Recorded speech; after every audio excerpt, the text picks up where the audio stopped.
ಓಂಕಾರವನ್ನು ಪ್ರಥಮ ಸೂತ್ರದ ಅವಯವವೆಂದು ಸುಧಾದಲ್ಲಿ ಹೇಳಲಾಗಿದೆ ಎಂದು ಇದುವರೆಗೂ ಸಮರ್ಥಿಸಿದ್ದಾಯಿತು. ಆದರೆ ಪ್ರಾಚೀನ ಟೀಕಾಕಾರರು ಸನ್ಯಾಯ ರತ್ನಾವಲಿಯಲ್ಲಿ ಅಂದರೆ ಪದ್ಮನಾಭ ತೀರ್ಥರು ಸನ್ಯಾಯ ರತ್ನಾವಲಿಯಲ್ಲಿ ಓಂಕಾರವು ಸೂತ್ರದ ಅವಯವ ಅಲ್ಲವೆಂದು ಹೇಳಿದ್ದಾರೆ. ಆದ್ದರಿಂದ ಸುಧಾಗ್ರಂಥಕ್ಕೂ ಸನ್ಯಾಯ ರತ್ನಾವಲಿಗೂ ಪರಸ್ಪರ ವಿರೋಧ ಬಂತಂತೆ ತೋರುತ್ತದೆ. ಆ ವಿರೋಧವನ್ನು ಪರಿಹರಿಸಲು ಮೊದಲು ಸನ್ಯಾಯ ರತ್ನಾವಲಿಯ ಅಭಿಪ್ರಾಯವನ್ನು ಸನ್ಯಾಯ ರತ್ನಾವಲ್ಯಾಂತು ಇತ್ಯಾದಿಯಾಗಿ ಚಂದ್ರಿಕಾಕಾರರು ತೋರಿಸ್ತಾ ಇದ್ದಾರೆ. ಸನ್ಯಾಯ ರತ್ನಾವಲ್ಯಾಂತು ಓಂಕಾರಸ್ತು ಪೃಥಗುಚ್ಚರಿತೋ ವೇದಿತವ್ಯ ನ ಅಥಶಬ್ದವತ್ ಸೂತ್ರೋಪನಿಬದ್ಧ ಇತಿ ಸೂತ್ರಾತ್ ಪಾರ್ಥಕ್ಯಮೇವ ಉಕ್ತಂ. ಇಲ್ಲಿರುವ ತುಶಬ್ದವು ಸುಧೆಗಿಂತ ವ್ಯತ್ಯಾಸವಿದೆ ಎನ್ನುವುದನ್ನು ಸೂಚಿಸುತ್ತದೆ. ಆ ವ್ಯತ್ಯಾಸವನ್ನು ಓಂಕಾರಸ್ತು ಇತ್ಯಾದಿಯಾಗಿ ತೋರಿಸುತ್ತಿದ್ದಾರೆ. ಅನುವ್ಯಾಖ್ಯಾನದಲ್ಲಿ ಪೃಥಗೋಂಕ್ರಿಯತೆ ಖಿಲೈಹಿ ಎಲ್ಲರೂ ಓಂಕಾರವನ್ನು ಪ್ರತ್ಯೇಕವಾಗಿ ಉಚ್ಚರಿಸುತ್ತಾರೆ ಎಂದು ಹೇಳಲಾಗಿದೆ. ಈ ವಾಕ್ಯಕ್ಕೆ ಸನ್ಯಾಯ ರತ್ನಾವಲಿಯಲ್ಲಿ ಓಂಕಾರವನ್ನು ಪ್ರತ್ಯೇಕವಾಗಿಯೇ ಉಚ್ಚರಿಸಲಾಗಿದೆ ಹೊರತು ಅಥಶಬ್ದದಂತೆ ಸೂತ್ರದಲ್ಲಿ ಅದನ್ನು ಸೇರಿಸಿಲ್ಲ ಎಂದು ವ್ಯಾಖ್ಯಾನಿಸಲಾಗಿದೆ. ಇದನ್ನು ನೋಡಿದಾಗ ಓಂಕಾರವು ಸೂತ್ರದ ಭಾಗವಲ್ಲವೆಂದು ತಿಳಿಯುತ್ತದೆ. ಓಂಕಾರವು ಸೂತ್ರದ ಅವಯವ ಅಲ್ಲವೆಂದರೆ ಓತತ್ವವಾಚಿ ಓಂಕಾರವು ಪೂರ್ಣತ್ವಾರ್ಥಕವಾಗಿದೆ ಎಂಬುದಾಗಿ ಅನುವ್ಯಾಖ್ಯಾನದಲ್ಲಿ ಓಂಕಾರಕ್ಕೆ ವ್ಯಾಖ್ಯಾನ ಮಾಡಿದ್ದು ಅಸಂಗತವಾಯಿತೆ ಎಂಬ ಪ್ರಶ್ನೆಗೆ ತತ್ರ ಇತ್ಯಾದಿಯಾಗಿ ಚಂದ್ರಿಕಾಚಾರ್ಯರು ಉತ್ತರ ಕೊಡ್ತಾ ಇದ್ದಾರೆ. ತತ್ರ ಅನುವ್ಯಾಖ್ಯಾನೆ ಓತತ್ವವಾಚಿ ಇತ್ಯಾದಿನ ತದರ್ಥಕಥನಂ ಸರ್ವವೇದೌ ವ್ಯಾಖ್ಯೇಯ ಓಂಕಾರಾರ್ಥ ವಾಚಕ ಶ್ರೀನಾರಾಯಣ ಪದ ವಾಚ್ಯಸ್ಯ ಸರ್ವವೇದಾರ್ಥತ್ವಾತ್ ಶಾಸ್ತ್ರ ವಿಷಯತ್ವಂ ಇತ್ಯಭಿಪ್ರೇತ್ಯ ನತು ಸೂತ್ರಾರ್ಥತೆಯ.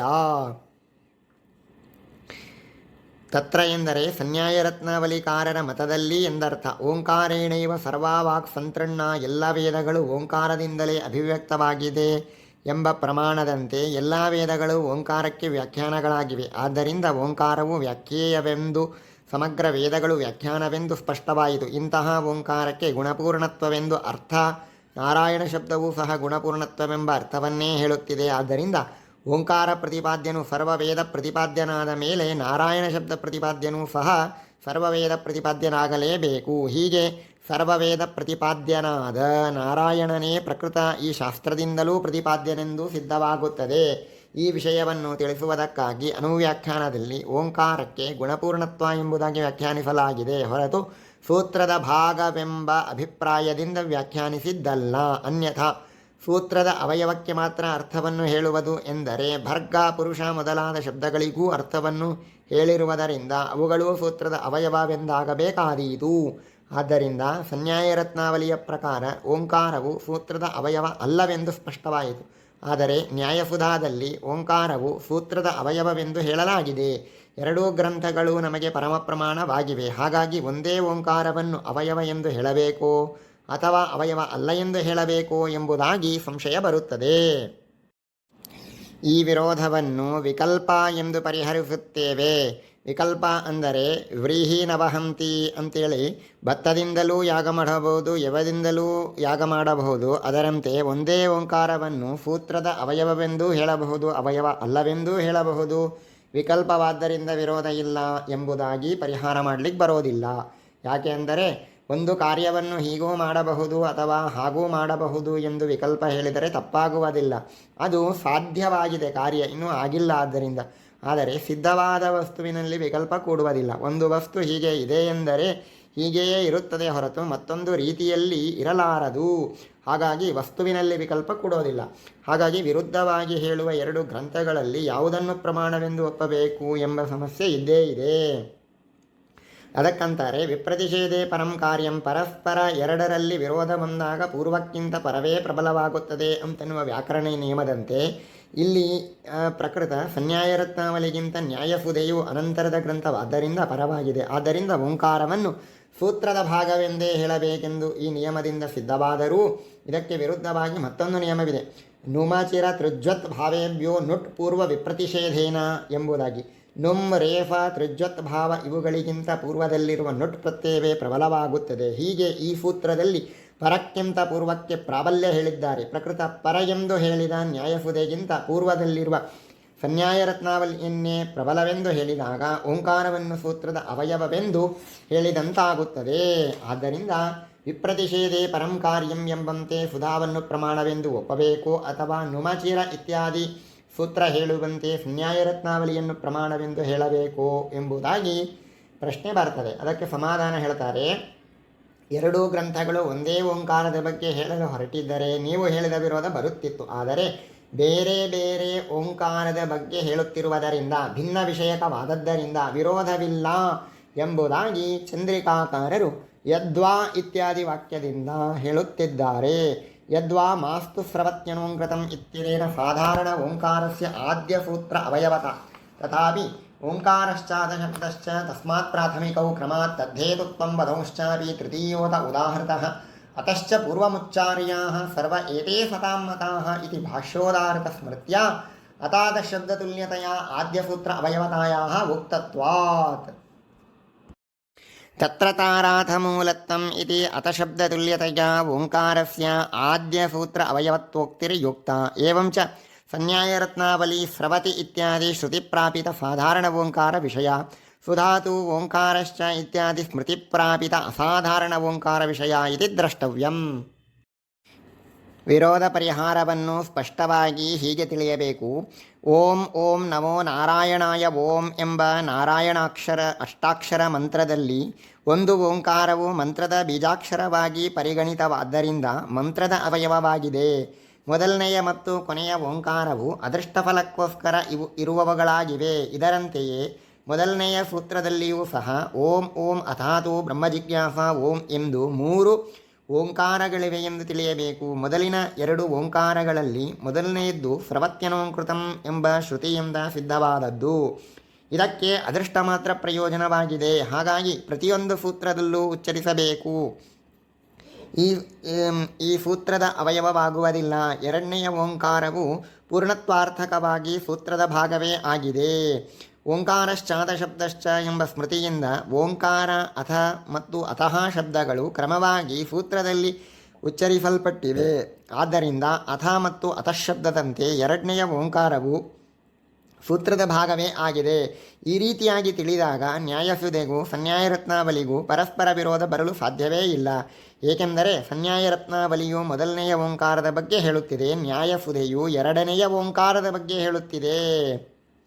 ಸ್ರವತ್ಯನೋಂಕೃತಂ ಎಂಬ ಶ್ರುತಿವಿಹಿತವಾದ ಓಂಕಾರವನ್ನೇ ಓಂಕಾರಶ್ಚಾತಶಬ್ದಶ್ಚ ಎಂಬ ಸ್ಮೃತಿಯೂ ಹೇಳುತ್ತಿದೆ ಎಂದು ಹೇಳೋಣ.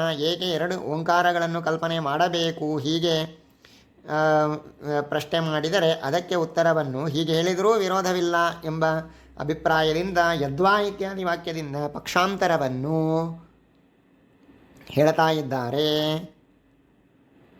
ಚಂದ್ರಿಕಾಚಾರ್ಯರು. ಯದ್ವಾ ಸನ್ಯಾಯರತ್ನಾವಲ್ಯುಕ್ತಂ ಪೃಥಕ್ತ್ವಂ ಊಹ್ಯಮಾನತ್ವಂ ನತು ವಾಕ್ಯೇ ಅನನ್ವಯಃ ಇತ್ಯವಿರೋಧಃ ಇತ್ಯಾದಿ ದ್ರಷ್ಟವ್ಯಂ. ಹೀಗೆ ಈ ಪಕ್ಷದಲ್ಲಿ ಓಂ ಅಥಾತೋ ಬ್ರಹ್ಮಜಿಜ್ಞಾಸ ಓಂ ಎಂದು 2 ಓಂಕಾರಗಳು, ಸುಧಾ ಮತ್ತು ಸನ್ಯಾಯರತ್ನಾವಳಿಯು ಒಂದೇ ಓಂಕಾರದ ಬಗ್ಗೆ ಹೇಳುತ್ತಿದೆ. ಹಾಗಾದರೆ ಸನ್ಯಾಯರತ್ನಾವಳಿಯಲ್ಲಿ ಓಂಕಾರಸ್ತು ಪೃಥಗುಚ್ಚರಿತೋ ಎಂದು ಓಂಕಾರವು ಪ್ರತ್ಯೇಕವಾಗಿ ಉಚ್ಚರಿಸಲ್ಪಟ್ಟಿದೆ ಎಂದು ಹೇಳಿದೆಯಲ್ಲ ಎಂದರೆ ಇದಕ್ಕೆ ಬೇರೆ ಅರ್ಥವನ್ನೇ ಹೇಳಬೇಕು. ಏನೆಂದರೆ ಓಂಕಾರವನ್ನು ಪ್ರತ್ಯೇಕವಾಗಿ ಎಲ್ಲ ಸೂತ್ರಗಳಲ್ಲಿಯೂ ಊಹೆ ಮಾಡಿಕೊಳ್ಳುವಂತೆ ಉಚ್ಚರಿಸಲಾಗಿದೆ ಹೊರತು ಅತಶಬ್ದದಂತೆ ಈ ಸೂತ್ರಕ್ಕೆ ಮಾತ್ರ ಸಂಬಂಧಿಸಿದಂತೆ ಉಚ್ಚರಿಸಿದ್ದಲ್ಲ. ಈ ಅಭಿಪ್ರಾಯದಿಂದ ಪೃಥಗುಚ್ಚಾರಿತ ಎಂದು ಹೇಳಿದ್ದೇ ಹೊರತು ಓಂಕಾರಾರ್ಥವು ಸೂತ್ರದಲ್ಲಿ ಅನ್ವಯ ಹೊಂದಲಾರದೆಂಬ ಅಭಿಪ್ರಾಯದಿಂದಲ್ಲ. ಈ ಅರ್ಥ ಇಟ್ಟುಕೊಂಡಾಗ ನ್ಯಾಯಸುಧೆಯು ಸನ್ಯಾಯರತ್ನಾವಳಿಗೆ ವ್ಯಾಖ್ಯಾನವನ್ನೇ ಮಾಡಿದಂತಾಗುತ್ತದೆ ಮತ್ತು ಅನುವ್ಯಾಖ್ಯಾನದಲ್ಲಿ ಪೂರ್ಣತ್ವವೆಂಬುದಾಗಿ ಓಂಕಾರಕ್ಕೆ ವ್ಯಾಖ್ಯಾನ ಮಾಡಿದ್ದೂ ಕೂಡ ಸಂಗತವಾಗುತ್ತದೆ. ನ್ಯಾಯಸುಧಾ ಮತ್ತು ಸನ್ಯಾಯರತ್ನಾವಳಿಗಳಿಗೆ ವಿರೋಧ ಪರಿಹಾರವಾದರೂ ಭಾಷ್ಯ ಮತ್ತು ಅನುವ್ಯಾಖ್ಯಾನಗಳಿಗೆ ವಿರೋಧ ಬರುತ್ತದೆ. ಏಕೆಂದರೆ ಭಾಷ್ಯದಲ್ಲಿ ಅತಶಬ್ದವೇ ಮೊದಲನೆಯದೆಂದು ಹೇಳಿದೆ, ಅನುವ್ಯಾಖ್ಯಾನದಲ್ಲಿ ಓಂಕಾರವನ್ನು ಮೊದಲನೆಯದೆಂದು ಹೇಳಿದೆ. ಭಾಷ್ಯದಲ್ಲಿ ಉದಾಹರಿಸಿದ ಸ್ಮೃತಿ ಹೀಗಿದೆ: ಅಥಾತಶಬ್ದಪೂರ್ವಾಣಿ ಸೂತ್ರಾಣಿ ನಿಖಿಲಾನ್ಯಪಿ ಅಥ ಮತ್ತು ಅತಃಶಬ್ದಗಳಿಂದಲೇ ಎಲ್ಲ ಸೂತ್ರಗಳು ಪ್ರಾರಂಭವಾಗುತ್ತವೆಂದು, ಅಥಾತ ಶಬ್ದಗಳೇ ಪ್ರಾರಂಭದ ಶಬ್ದಗಳೆಂದು ನಿಶ್ಚಯಿಸಿಕೊಂಡು ಕಶ್ಚಾರ್ಥಶ್ಚ ತಯೋರ್ವಿದ್ವನ್ ಆದಿಕವಿಯಾದ ಚತುರ್ಮುಖನೇ ಅಥ ಮತ್ತು ಅಥಶಬ್ದಗಳಿಗೆ ಏನು ಅರ್ಥ ಎಂದು ಅಥಾತ ಶಬ್ದಗಳ ವಿಷಯದಲ್ಲಿಯೇ ಪ್ರಶ್ನೆ ಮತ್ತು ಉತ್ತರಗಳನ್ನು ಮಾಡಲಾಗಿದೆ. ಕೊನೆಗೆ ಸೂತ್ರೇಷು ತು ಮಹಾಪ್ರಾಜ್ಞಾಃ ತಾವೇವಾದೌ ಪ್ರಯುಂಜತೆ. ಮಹಾಪ್ರಾಜ್ಞರಾದ ಸೂತ್ರಕಾರರು ಸೂತ್ರಗ್ರಂಥಗಳಲ್ಲಿ ಅಥ ಅಥಶಬ್ದಗಳನ್ನೇ ಮೊದಲಿಗೆ ಉಚ್ಚರಿಸುತ್ತಾರೆಂದು ಏವಕಾರದಿಂದ ಓಂಕಾರವನ್ನು ಆದಿಯಲ್ಲಿ ನಿಷೇಧಿಸಲಾಗಿದೆ. ಹೀಗೆ ಭಾಷ್ಯದಲ್ಲಿ ಪ್ರಾರಂಭದಿಂದ ಕೊನೆಯ ತನಕ ಅಥಾತ ಶಬ್ದಗಳೇ ಸೂತ್ರದ ಆದಿಯೆಂದು ತಿಳಿಯುತ್ತದೆ. ಆದರೆ ಅನುವ್ಯಾಖ್ಯಾನದಲ್ಲಿ ಓಂಕಾರವೇ ಸೂತ್ರದ ಆದಿಭಾಗವೆಂದು ಹೇಳಿ ಓಂಕಾರಕ್ಕೆ ವ್ಯಾಖ್ಯಾನ ಮಾಡಲಾಗಿದೆ. ಆದ್ದರಿಂದ ಭಾಷ್ಯಕ್ಕೂ ಅನುವ್ಯಾಖ್ಯಾನಕ್ಕೂ ಪರಸ್ಪರ ವಿರೋಧ ಬಂದಿತು ಅಂಥೇಳಿ ಶಂಕಾ ಮಾಡಿದರೆ ಅದಕ್ಕೆ ಸಮಾಧಾನ ಹೇಳ್ತಾರೆ. ಆದಿಯಲ್ಲಿ ಓಂಕಾರದ ಉಚ್ಚಾರಣೆಯನ್ನು ಭಾಷ್ಯವೂ ನಿಷೇಧಿಸುತ್ತಲೇ ಇಲ್ಲ. ಹೊರತಾಗಿ ಓಂಕಾರದ ಬಗ್ಗೆ ಏನೂ ಮಾತನಾಡದೆ ಕೇವಲ ಅಥ ಅಥಶಬ್ದಗಳ ಬಗ್ಗೆ ಪ್ರಶ್ನೋತ್ತರವನ್ನು ನಡೆಸುತ್ತಿದೆ. ಭಾಷ್ಯೋದಾರದ ಸ್ಮೃತಿಯು ಉಪಕ್ರಮ ಉಪಸಂಹಾರಾದಿಗಳಿಂದ ಅಥ ಅಥಶಬ್ದಗಳು ಸೂತ್ರದ ಆದಿಯಲ್ಲಿರಬೇಕೆಂದಷ್ಟೇ ಸಮರ್ಥಿಸುತ್ತಿದೆ. ಓಂಕಾರವು ಅಥ ಅಥಶಬ್ದಗಳಿಗಿಂತ ಪ್ರಾರಂಭದಲ್ಲಿರಬೇಕೆಂಬ ವಿಷಯ ಭಾಷ್ಯಕ್ಕೆ ಚೆನ್ನಾಗಿ ಗೊತ್ತು. ಏಕೆಂದರೆ ಓಂಕಾರಶ್ಚಾತಶಬ್ದಶ್ಚ ಸಿಸೃಕ್ಷೋ ಪರಮಾದ್ವಿಷ್ಣೋ ಸ್ರವತ್ಯನೋಂಕೃತಂ ಬ್ರಹ್ಮ ಇತ್ಯಾದಿ ಅನೇಕ ಪ್ರಮಾಣಗಳಿಂದ ಓಂಕಾರವು ಸೂತ್ರದ ಪ್ರಾರಂಭದಲ್ಲೇ ಇರಬೇಕೆಂದು ಸಿದ್ಧವೆಂಬ ಅಭಿಪ್ರಾಯದಿಂದ ಅಥ ಅಥಶಬ್ದಗಳ ವಿಷಯದಲ್ಲಿ ಮಾತ್ರ ಭಾಷ್ಯೋಕ್ತ ಸ್ಮೃತಿಯು ಪ್ರಶ್ನೋತ್ತರ ನಡೆಸಿದೆ. ಆದ್ದರಿಂದಲೇ ತತ್ವಪ್ರಕಾಶಿಕಾನೂ ಸಹ ಮಂಗಲಾಚರಣಾದೇಹೇ ಶಬ್ದಾಂತರೇಣಾಪಿ ಸಂಭವಾತ್ ಎಂದು ಹೇಳಿದೆ. ಇನ್ನು ತಾವೇವಾದವು ಎಂದು ಏವಕಾರದಿಂದ ಸ್ಮೃತಿಯು ಓಂಕಾರವನ್ನು ನಿಷೇಧಿಸುತ್ತದೆ ಎಂಬ ಪ್ರಶ್ನೆಯೂ ತಪ್ಪು. ಏಕೆಂದರೆ ಏವಕಾರಣದಿಂದ ಬ್ರಹ್ಮ ಮೊದಲಾದ ಶಬ್ದಗಳು ಮೊದಲು ಇರಬಾರದೆಂದು ನಿಷೇಧಿಸುತ್ತಿದೆಯೇ ಹೊರತು ಓಂಕಾರವನ್ನು ನಿಷೇಧಿಸುತ್ತಿಲ್ಲ. ಅಥವಾ ಏವಕಾರಕ್ಕೆ ಬೇರೆ ಕಡೆಯೇ ಅನ್ವಯ. ಹೇಗೆಂದರೆ ತಾವೇವ ತಾವಾದವು ಪ್ರಯುಂಜತೆ ಏವ ಎಂದು, ಅಂದರೆ ಬ್ರಹ್ಮಶಬ್ದಕ್ಕಿಂತ ಮೊದಲು ಅಥ ಅಥಶಬ್ದಗಳನ್ನೇ ಉಚ್ಚರಿಸುತ್ತಾರೆ ಎಂದು ಹೇಳಬಹುದು. ಹೀಗೆ ಓಂಕಾರದ ಬಗ್ಗೆ ಸಿದ್ಧವತ್ಕೃತ್ಯ ಶ್ರುತಿವಿರೋಧ ಬಾರದಂತೆ ಕೇವಲ ಅಥ ಅಥಶಬ್ದಗಳ ಬಗ್ಗೆ ಮಾತ್ರ ಭಾಷ್ಯವು ವಿಚಾರ ನಡೆಸಿದೆ ಎಂಬ ಸಮಾಧಾನವು ಪೂರ್ವಮೀಮಾಂಸೆಯ ವಿರೋಧಾಧಿಕರಣ ನ್ಯಾಯದಿಂದ ಹೇಳಲಾಗಿದೆ. ಈ ನ್ಯಾಯವನ್ನು ಅನುಸರಿಸಿದಾಗ ಸ್ರವತ್ಯನೋಂಕೃತಂ ಎಂಬ ಶ್ರುತಿಗೆ ವಿರೋಧ ಬಾರದಂತೆ ಸ್ಮೃತಿಗೆ ಬೇರೆ ಅರ್ಥವನ್ನು ಇಟ್ಟುಕೊಳ್ಳಬೇಕೆಂದು ತಿಳಿಯುತ್ತದೆ. ತಾವೇವಾದವು ಎಂಬ ಸ್ಮೃತಿಯು ಓಂಕಾರವನ್ನು ಮೊದಲು ನಿಷೇಧಿಸುತ್ತದೆ ಎಂಬ ಭ್ರಾಂತಿಯನ್ನು ಪರಿಹರಿಸುವುದಕ್ಕಾಗಿಯೇ ಸಿಸೃಕ್ಷೋ ಪರಮಾದ್ವಿಷ್ಣೋ ಎಂಬ ಸ್ಮೃತಿಯು ಓಂಕಾರಕ್ಕೆ ಮೊಟ್ಟ ಮೊದಲಿನ ಸ್ಥಾನವನ್ನು ನಂತರ ಅಥಶಬ್ದಗಳಿಗೆ ಅಮುಖ್ಯವಾದ ಸ್ಥಾನ ನೀಡಿದೆ. ಹೀಗೆ ಹೇಳಿ ಅನಂತರ ಓಂ ಮತ್ತು ಅಥ ಅತಃ ಎಂಬ ಮೂರು ಶಬ್ದಗಳನ್ನು ಆದಿಯಲ್ಲಿ ಉಚ್ಚರಿಸಬೇಕೆಂದು ವಿಧಿಸಿದೆ. ಓಂಕಾರವು ಸೂತ್ರದ ಭಾಗವಾಗಿದ್ದರೆ ಭಾಷ್ಯದಲ್ಲಿ ಅದನ್ನು ಏಕೆ ವ್ಯಾಖ್ಯಾನಿಸಲಿಲ್ಲ? ಸೂತ್ರವು ವ್ಯಾಖ್ಯಾನಕ್ಕೆ ತೊಡಗಿದ ಶ್ರೀಮದಾಚಾರ್ಯರು ಓಂಕಾರವನ್ನು ಬಿಟ್ಟು ಅಥ ಅಥಶಬ್ದಗಳಿಗೆ ವ್ಯಾಖ್ಯಾನ ಮಾಡಲು ಹೊರಟಿದ್ದು ಎಷ್ಟರ ಮಟ್ಟಿಗೆ ಸರಿ? ಅನುವ್ಯಾಖ್ಯಾನದಲ್ಲಿ ಓಂಕಾರಕ್ಕೆ ಅದಕ್ಕೆ ಈ ಪ್ರಶ್ನೆಗೆ ಸಮಾಧಾನ ಏನೆಂದರೆ, ಅನುವ್ಯಾಖ್ಯಾನದಲ್ಲಿ ಓಂಕಾರಕ್ಕೆ ವ್ಯಾಖ್ಯಾನ ಮಾಡಲಿದ್ದೇವೆಂದು ಇಲ್ಲಿ ಬಿಟ್ಟಿದ್ದಾರೆ. ಆದ್ದರಿಂದ ಭಾಷ್ಯದಲ್ಲಿ ವ್ಯಾಖ್ಯಾನಿಸದ ಕೆಲವರ್ಥಗಳನ್ನು ಸೂತ್ರಗಳಿಗೆ ಅನುವ್ಯಾಖ್ಯಾನದಲ್ಲಿ ವ್ಯಾಖ್ಯಾನಿಸುತ್ತಾರೆ. ಅಥವಾ ಛಾಂದೋಗ್ಯೋಪನಿಷತ್ತೇ ಮೊದಲಾದ ಉಪನಿಷತ್ತುಗಳಲ್ಲಿನ ಭಾಷ್ಯದ ಮಾತುಗಳಿಂದ ಓಂಕಾರವನ್ನು ವ್ಯಾಖ್ಯಾನಿಸಲಾಗಿದೆ ಎಂದು ಇಲ್ಲಿ ವ್ಯಾಖ್ಯಾನಿಸಲಿಲ್ಲ. ಅಥವಾ ಪೂರ್ವಪಕ್ಷದಲ್ಲಿ ವಿಷಯ ಪ್ರಯೋಜನಾದಿಗಳು ಇಲ್ಲವೆಂಬ ಆಕ್ಷೇಪ ಬಂದಿತ್ತು. ಅದರ ನಿರಾಸವು ಈಗ ಪ್ರಸಕ್ತವಾದದ್ದರಿಂದ ಅಥ ಅಥಶಬ್ದಗಳೇ ಆ ಆಕ್ಷೇಪವನ್ನು ಪರಿಹರಿಸುವುದರಿಂದ ಅಥ ಅಥಶಬ್ದಗಳ ವ್ಯಾಖ್ಯಾನವನ್ನೇ ಭಾಷ್ಯದಲ್ಲಿ ಮಾಡಲಾಗಿದೆ. ಆದ್ದರಿಂದ ಅಥ ಅಥಶಬ್ದಗಳ ವ್ಯಾಖ್ಯಾನವೇ ಭಾಷ್ಯದಲ್ಲಿ ಉಪಯುಕ್ತವಾಗಿದೆ. ಹಾಗಾದರೆ ಅನುವ್ಯಾಖ್ಯಾನದಲ್ಲೂ ಅಷ್ಟೇ ಸಾಕಿತ್ತು. ಓಂಕಾರದ ವ್ಯಾಖ್ಯಾನ ಏಕೆ ಬೇಕಿತ್ತು ಎಂದರೆ, ಅದೃಷ್ಟಫಲಕ್ಕೋಸ್ಕರ ಇರುವ ಓಂಕಾರವು ದೃಷ್ಟಫಲಕ್ಕಾಗಿಯೂ ನಿಯುಕ್ತವಾಗಿದೆ ಎಂದು ತೋರಿಸಲು ಅನುವ್ಯಾಖ್ಯಾನದಲ್ಲಿ ಓಂಕಾರಕ್ಕೆ ವ್ಯಾಖ್ಯಾನ ಮಾಡಲಾಗಿದೆ. ಅಥ ಅಥಶಬ್ದಗಳಿಗಿಂತ ಓಂಕಾರವು ವಿಲಕ್ಷಣವಾಗಿದೆ ಎಂದು ತಿಳಿಸಲು ಓಂಕಾರ ವ್ಯಾಖ್ಯಾನವನ್ನು ಭಾಷ್ಯದಲ್ಲಿ ಮಾಡಿಲ್ಲವೆಂದು ಕೆಲವರು ವ್ಯಾಖ್ಯಾನಿಸುತ್ತಾರೆ. ಓಂಕಾರವು ಸೂತ್ರದ ಆದಿಯಲ್ಲಿದೆ, ಸೂತ್ರದ ಅವಯವವಾಗಿದೆ, ಗುಣಪೂರ್ಣತ್ವಾರ್ಥಕವಾಗಿದೆ. ಸ್ರವತ್ಯನೋಂಕೃತಂ ಬ್ರಹ್ಮ ಎಂಬಲ್ಲಿನ ಬ್ರಹ್ಮಪದಕ್ಕೆ ಸೂತ್ರವೆಂಬ ಅರ್ಥವಿದೆ. ಹೀಗೆಲ್ಲ ಹೇಳಲು ಯಾವುದೇ ಪ್ರಮಾಣಗಳು ಇಲ್ಲ ಎಂದು ಕೆಲವರು ಆಕ್ಷೇಪಿಸುತ್ತಾರೆ.